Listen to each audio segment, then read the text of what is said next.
Bonjour Claire. Bonjour. Claire, je ne vais pas te demander comment tu vas aujourd'hui, parce que je trouve que ça ne serait absolument pas adapté à la situation actuelle. Pour rappeler à nos auditeurs, demain, l'ouverture du procès face à ton agresseur va débuter. Je vais commencer par lire, je pense que Louis, tu peux afficher ton tweet à l'écran. Dans 24 heures, je croiserai à nouveau son regard. Dans 24 heures, je me retrouverai face à celui qui a failli m'ôter la vie, celui qui a terni mon être. Si la nuit ne m'a pas volé le sommeil, je me réveillerai, m'habillerai comme un automate, et me rendrai devant le tribunal pour l'heure du verdict. Je me sens à demi morte. Donc je ne vais pas te demander comment tu vas, Claire. Mais ce qui est certain, c'est que je vais te demander dans quelle situation actuelle tu es à quelques heures maintenant, parce que ça va passer vite, cette journée du procès. Je pense qu'à la fois, je suis, on va dire, combattante parce que je pense qu'il faut l'être face à l'agresseur qui a failli justement m'ôter la vie, comme tu l'as dit, il y a de ça 2 ans. Donc, à la fois combattante de devoir le regarder, de devoir croiser justement son regard, de devoir me retrouver dans la même salle que lui.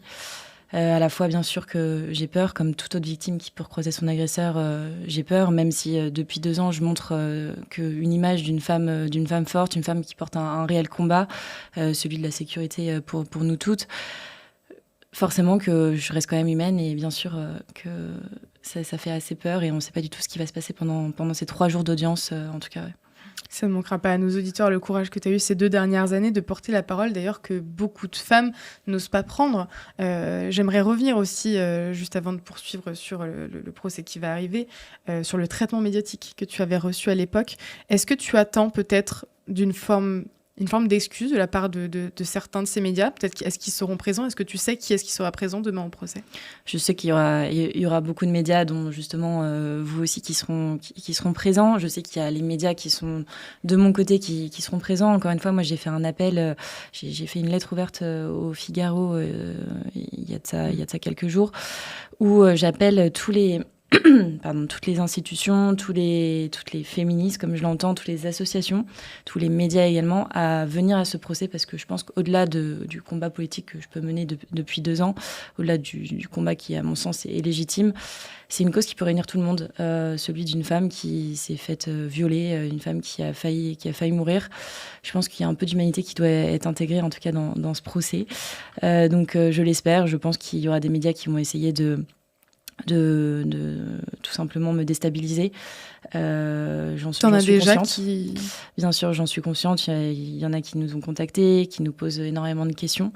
Encore une fois, on essaye de leur répondre parce que je pense qu'il faut répondre à tous les médias. C'est vraiment mon point de vue.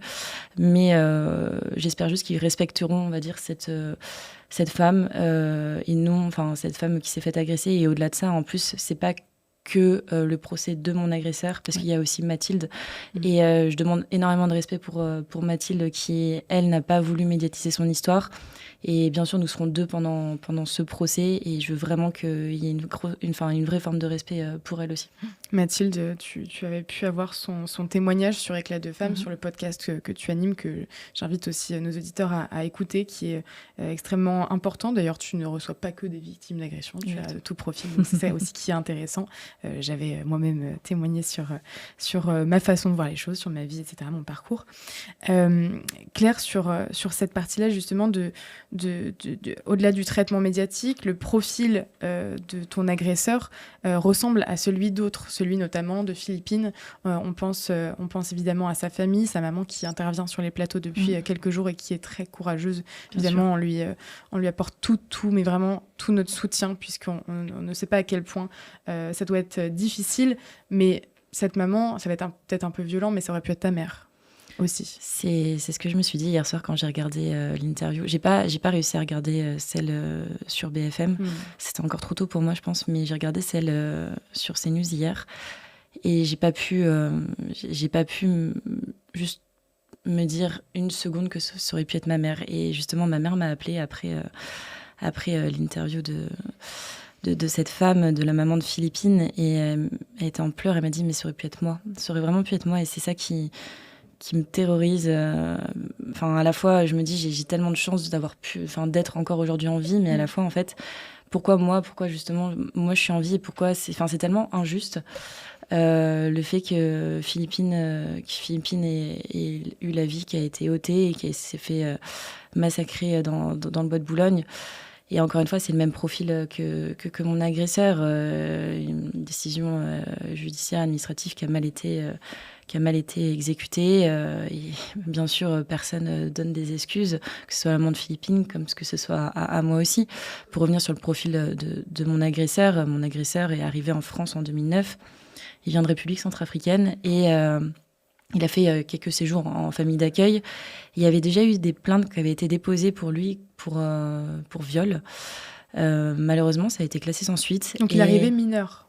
Il est arrivé mineur, donc forcément, il a une protection. Mineur non accompagné. Parce qu'aujourd'hui, il a à peu près mon âge, donc c'est-à-dire 28 ans. Il est arrivé mineur, donc forcément, il a une protection un peu plus sévère que d'autres personnes qui peuvent arriver justement majeures.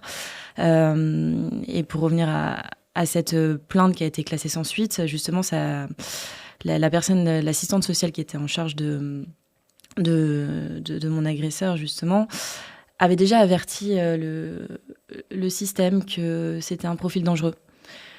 Depuis, il a eu 5-6 condamnations, il est allé en prison, il était sorti de prison 6 mois avant mon agression. Donc en fait, on se pose des réelles questions. Pourquoi cet individu n'était pas surveillé, pourquoi il était encore en liberté, même si c'était pas des questions de viol, mais il était quand même dangereux, il a été condamné.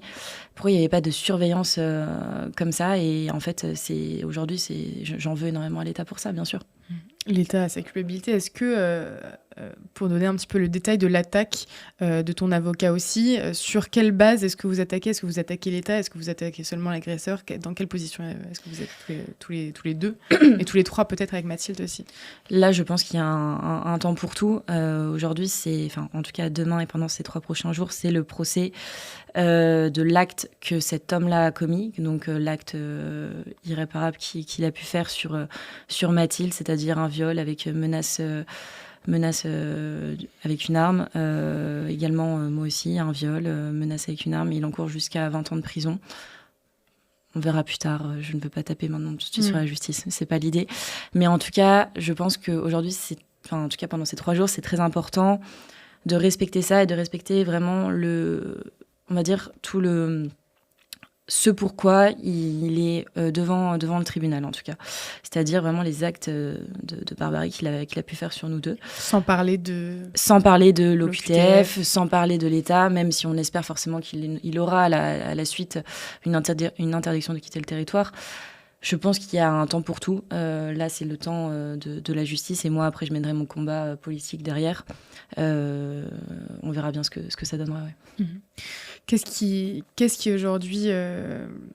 Est-ce que tu as peur de quelque chose demain? Parce que ça va être un procès qui va avoir lieu sur 3 jours.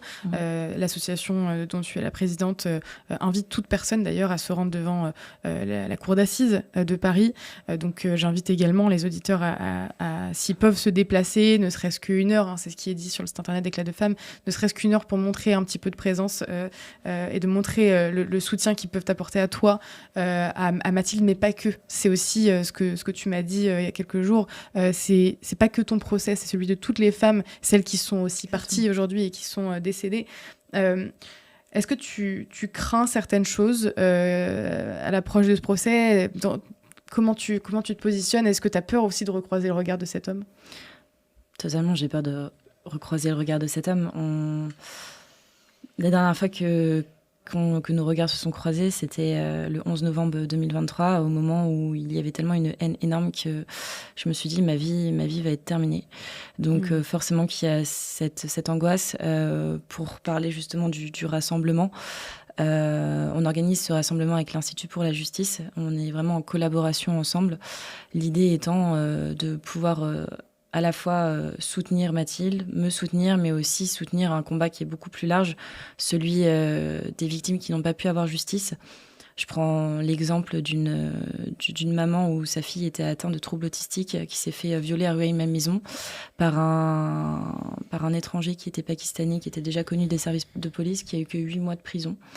Et c'est toutes ces femmes qui n'ont pas pu avoir justice, toutes ces familles aussi, que je veux soutenir à travers ce rassemblement, à travers ce procès. C'est vraiment un message qui est beaucoup plus large.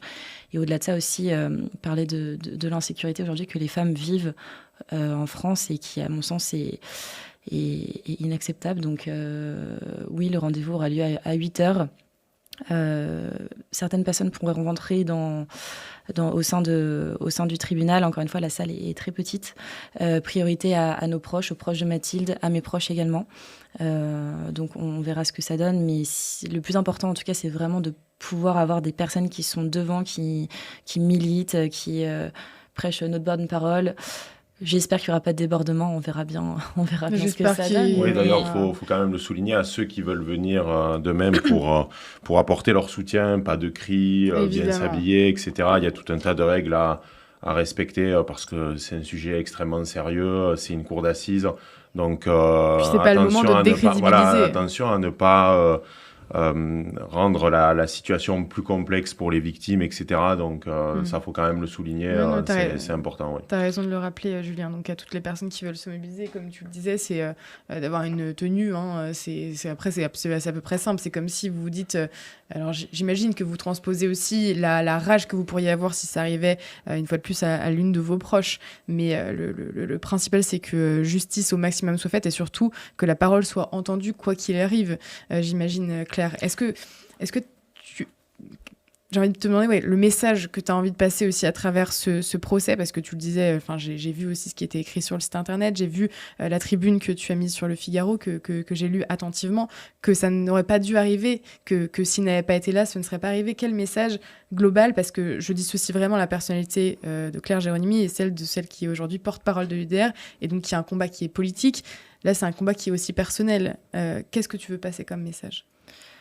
Le fait que vraiment, le message que je veux faire passer, c'est que ça n'arrive plus. Que ça n'arrive plus que ça soit à mes amis, que ça peut arriver à toi, en fait, Louise, ça peut arriver à ta maman, ça peut arriver plus tard, peut-être à ta fille aussi. Moi, c'est quelque chose, je veux plus que ça arrive, en fait, c'est trop, ça fait trop de personnes. Je croyais qu'après moi, il n'y allait plus en avoir, justement, et malheureusement, il y a eu Philippine aussi. Le message, c'est vraiment de dire, OK, aujourd'hui, j'ai été victime, j'ai la chance de pouvoir être en vie, je veux porter cette voix et je veux montrer au monde, en fait, à la France que il faut faire en sorte de pouvoir se battre pour garder cette sécurité, pour plus que ça arrive, et c'est vraiment le message principal, en tout cas, que je veux faire passer. Et pour revenir aussi au débordement de ce que vous disiez, l'idée, c'est vraiment, pour nous, s'il y a débordement, c'est comme si vous m'attaquez moi. Je ne veux absolument pas qu'il y ait débordement. Je pense que la colère peut se ravaler le temps de ces 3 jours-là. On verra par la suite. Pour le moment, sinon, ça va me porter préjudice. Et ça portera préjudice aussi à Mathilde, et je veux absolument pas, parce que je suis responsable de ça aussi. Donc, c'est quelque chose pour moi qui est vraiment primordial et très important. Qu'est-ce que tu attends de ce procès aussi à la suite, parce qu'on espère te recevoir aussi à la suite de ce procès-là. Qu'est-ce que tu veux pour cet homme-là ? La peine qu'il doit encourir, c'est-à-dire 20 ans d'emprisonnement pour viol aggravé avec menace d'une arme. Donc, je l'espère. Vraiment, je l'espère. Encore une fois... Tu te prépares à ce que ça n'arrive pas ? Vu la justice aujourd'hui qui est dans l'état dans lequel elle est, a du mal à appliquer, c'est vrai. Alors, est-ce que là, le fait que ce soit médiatisé, il va y avoir un autre effet, mais est-ce que tu t'es préparé psychologiquement à ça ? Bien sûr, on se prépare. Encore une fois, malheureusement, j'espère, et j'espérerai jusqu'à vendredi après-midi. Je ne peux pas me prononcer, même si je me suis énormément prononcée sur les défaillances que peut avoir la justice aujourd'hui en France, sur les peines non exécutées, sur les remises de peine. J'ai un petit espoir pour mon agresseur qu'il ait la peine qu'il mérite, et aussi également une interdiction de quitter le territoire. Je pense que c'est très important pour rappeler justement à vos éditeurs. Il avait déjà 3 OQTF à son actif, et encore une réelle question, pourquoi était-il encore là ? Pourquoi moi ? Pourquoi est-ce que j'ai survécu ? C'est ce que tu disais également sur ce tweet-là. Moi, je pense aussi, une fois de plus, ton histoire fait évidemment écho à Philippine, qui est décédée peu de temps après ce qui est arrivé. Il y a quelques jours, je crois que c'est BFM qui a été à la rencontre des étudiants dont faisait partie Philippine il y a 1 an maintenant. Elle faisait partie de ces étudiants, donc c'était à la Sorbonne, si je ne dis pas de bêtises. aujourd'hui, toutes ces jeunes femmes, d'ailleurs même certains jeunes hommes, mettent en place un autre parcours, changent toutes leurs habitudes de vie, changent leur quotidien. C'est aussi ce que tu observes autour de toi? Totalement. Enfin, moi, la première, quand je me suis fait agresser, impossible de prendre les transports en commun, impossible de ressortir le soir, non accompagné, se retrouver dans des endroits qui peuvent être trop confinés aussi, c'est des choses que je ne peux pas faire d'un point de vue psychologique, mais aussi, en fait, malheureusement, en fait, j'ai pas envie qu'on développe une psychose, mais on est obligé aujourd'hui de faire attention. Et c'est justement pour ça qu'avec Éclat de Femmes, on propose des cours de self-défense, que ce soit aux victimes, mais également aux hommes, tout simplement, qui veulent savoir défendre leur femme si demain il y a un réel sujet. Bien sûr qu'aujourd'hui, je peux plus me permettre de me promener tranquillement toute seule, prendre le métro. J'ai essayé de le prendre ce matin, c'était quand même très compliqué. Les gens me regardent bizarrement aussi. Donc, je comprends totalement que ces jeunes changent tout leur mode de vie parce qu'ils ont eu un événement traumatisant à côté d'eux, bien sûr. Et toi, ta vie, elle changera à tout jamais. Je me souviens de ces paroles-là, ça faisait peut-être un peu moins d'1 an que l'agression était arrivée. Et toi qui es très sportive, tu m'avais parlé de ces cours en salle, cours de vélo qui sont très très intenses. Tu me disais, je te le conseille, mais moi je ne peux plus le faire. Je ne peux plus le faire parce que d'entendre crier, d'entendre cette musique forte, c'est un peu sombre dans ces pièces-là. Tu n'arrives plus à aller dans ce genre d'endroit-là. Ta vie, aujourd'hui, est-ce que tu penses qu'un jour tu la récupéreras ou tu estimes que c'est définitivement perdu, entre grands guillemets? La vie insouciante que j'ai pu avoir avant, je ne peux pas la récupérer, c'est impossible. Bien sûr que d'un point de vue psychologique, en termes de reconstruction, j'y arrive petit à petit. J'ai la chance d'avoir une grande force en moi qui m'habite. Mais avant, je travaillais justement, j'avais une marque de vêtements, je travaillais également en finance. Je ne pourrais jamais revenir à cette vie-là d'un point de vue professionnel. Je ne peux pas fermer les yeux face à toute cette horreur et j'ai vraiment envie de changer les choses, en tout cas pour ma fille, plus tard, tout simplement, si j'en ai une. C'est pour ça aussi, rapidement, parce que je ne veux pas m'attarder sur ton engagement politique, puisque je trouve, une fois de plus, qu'il faut vraiment le dissocier de ce qui se passe actuellement avec le procès. C'est l'intérêt de ton engagement au sein de l'UDR? Je pense, ouais. Totalement. De porter la parole au plus haut. Totalement. Je pense que l'engagement social, c'est bien, mais à un moment donné, il faut aussi un engagement politique et il n'y a que comme ça qu'on pourra faire bouger les choses. Très bien. Merci beaucoup, Claire, et surtout courage. Courage pour ces 3 prochains jours, parce que ça va être extrêmement difficile. Courage à Mathilde. Tu lui transmettras évidemment nos mots. J'imagine à quel point ça doit être difficile également pour elle. Et surtout, nous allons nous charger aussi de suivre le procès de très près. On va faire un live dès 8h mercredi pour suivre ça en temps réel. Sur les réseaux sociaux aussi, on fournira des flashs de tout ce qui se passe au fur et à mesure, des déclarations, des citations, de tout ce qui va se passer au cours de ce procès, puisque ça me paraît absolument primordial. On aurait aimé pouvoir avoir une défense pour bien d'autres jeunes femmes qui aujourd'hui sont sous terre. Donc c'est aussi pour elles qu'il faut leur rendre hommage aussi de cette manière-là. Merci beaucoup en tout cas, Claire. Merci, Louise. Courage pour demain, courage pour tout le procès.